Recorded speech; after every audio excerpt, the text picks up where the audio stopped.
पीले दांत वाली बहू। रंजना कभी ब्रश नहीं करती थी। उसे कितनी बार उसके माँ बाप ने डांटा, लेकिन उसका कोई असर उस पर होता ही नहीं था, जिस कारण से उसके दांत पीले पीले हो जाते हैं। शादी के बाद। अरे बहू, वैसे तो तुझ में कोई कमी नहीं है, पर तेरे दांत इतने पीले कैसे हैं बेटा? कैसे मतलब? कोई सर्जरी थोड़ी ना कराई है। वो तो क्या नाम, मैं ब्रश नहीं करती थी तो पीले हो गए। अब क्या करूं? आप कहे तो लाल करवा लूं या फिर काले? यार ये क्या है, क्यों माँ से लड़ रही हो? लड़ रही हूँ? अरे मैं लड़ रही हूँ या ये बोल रही है कि दांत पीले हैं, पीले।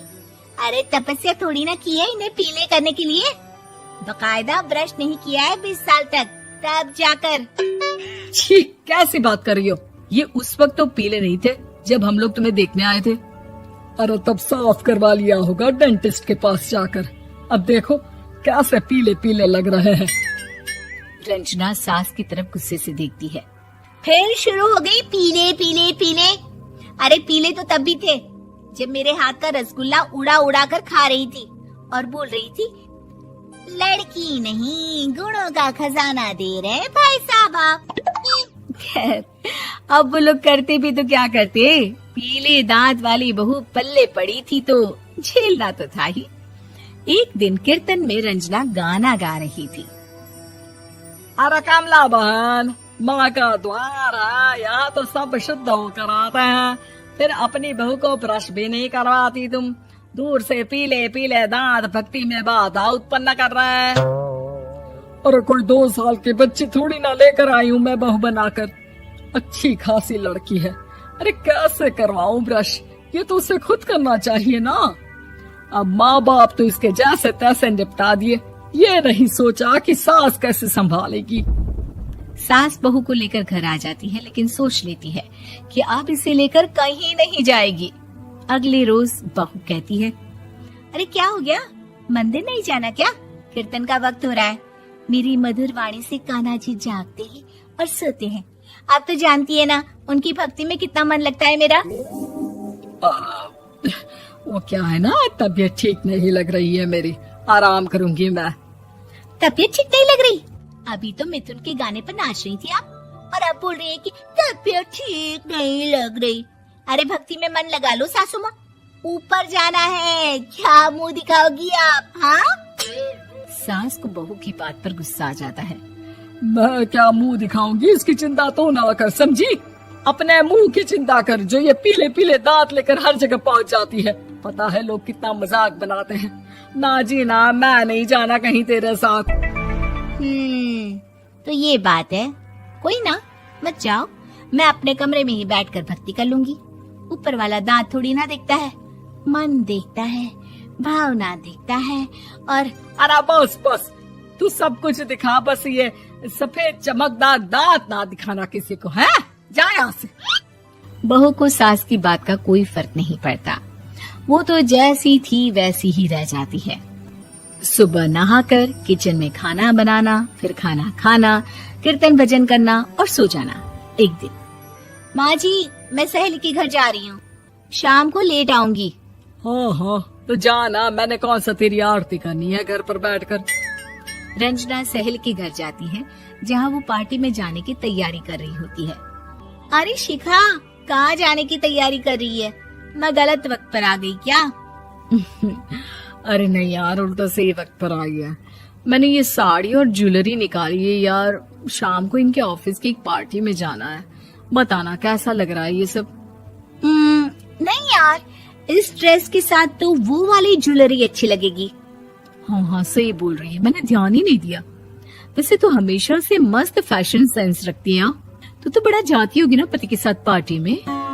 रंजना कुछ नहीं बोलती, बस सोचती है कि यार काश ये बात सही हो जाती, पर मैं क्यों नहीं जाती पार्टी में? क्या इन लोगों की कोई पार्टी होती नहीं होगी? रंजना घर आती है और रात में पति से सवाल करती है, एक बात बताइए, आप मुझे किसी पार्टी में क्यों नहीं ले जाते? क्या आपके यहाँ ऑफिस में पार्टी नहीं होती? पति बेचारा क्या कहता कि दांत पीले हैं तुम्हारे इसलिए। अरे कोई पार्टी होती नहीं हम लोगों के ऑफिस में, तो कहाँ से लेकर जाऊं? और मार्केट, मॉल, कहीं वीकेंड घूमना, कहीं तो। अरे यार सारे हफ्ते में एक छुट्टी मिलती है, तो सोचता हूँ कि आराम ही कर लूं। क्यों? रंजना मन मार के रह जाती है। पहले कभी सास के साथ मंदिर जाया करती थी, लेकिन वो भी सास ने ले जाना बंद कर दिया। घर बैठी बैठी रंजना बोर हो जाती है। तभी उसे आइडिया आता है और वो मायके जाने का सोचती है। सासू माँ, 2 दिनों के लिए मम्मी के घर जा रही हूँ। अच्छा अच्छा ठीक है, आराम से जा। और हाँ, माँ से कुछ अच्छी आदत सीख कर आना कि कैसे शरीर के हर भाग की तरह दांतों की सफाई भी जरूरी होती है, समझी? शुरू हो गई ना आप। वो लोग आपकी तरह नहीं है कि छोटी छोटी बात का बतंगड़ बना दे। उन लोगों के लिए मैं मायने रखती हूँ, ना कि मेरे पीले पीले दांत। रंजना माँ को बिना बताए उन लोगों को सरप्राइज देती है, लेकिन जैसे ही वो दरवाजे पर पहुँचती है, अंदर देखती है कि घर वाले कहीं जा रहे होते हैं। अब माँ, काश रंजना दीदी के दांतों वाली प्रॉब्लम नहीं होती, तो वो भी हम लोगों के साथ चलती ना बुआ जी की बेटी की शादी में। हाँ बेटा, लेकिन अब उसे कौन समझाए कि उसको उसके पीले दांत नहीं दिखते, लेकिन उसके आसपास के लोगों को कितना एम्बैरेसिंग फील कराते हैं। मुझे तो कितनी बार उसके स्कूल की टीचर ने शिकायत की कि उसके साथ कोई लड़की बैठना भी नहीं चाहती, और ना ही कॉलेज में कोई उससे बात करना चाहता था। लेकिन पता नहीं क्यों उसे ये बात समझ में ही नहीं आती। कोई कमी नहीं है उस लड़की में, बस यही कि दांत पीले हैं। वो तो भला हो जीजा जी और उनकी माँ का, जो दीदी को जैसी है वैसे ही रखा हुआ है। रंजना को अपने घर वालों की बात सुनकर बहुत दुख होता है। वो सोचती है कि वो क्या करे, लेकिन फिर वो सीधा डेंटिस्ट के पास जाती है, अपने दांत चमकाती है और कसम खाती है कि वो रोज ब्रश करेगी। अरे क्या हो गया? तुम तो 2 दिनों के लिए गई थी ना, पर कोई ना, अच्छा है, चलो आ गई तो। रंजना सास के सामने आकर खड़ी हो जाती है और पूरी स्माइल करती है, उसके चमकदार दांतों को दिखाती हुई। हैं? चले मंदिर।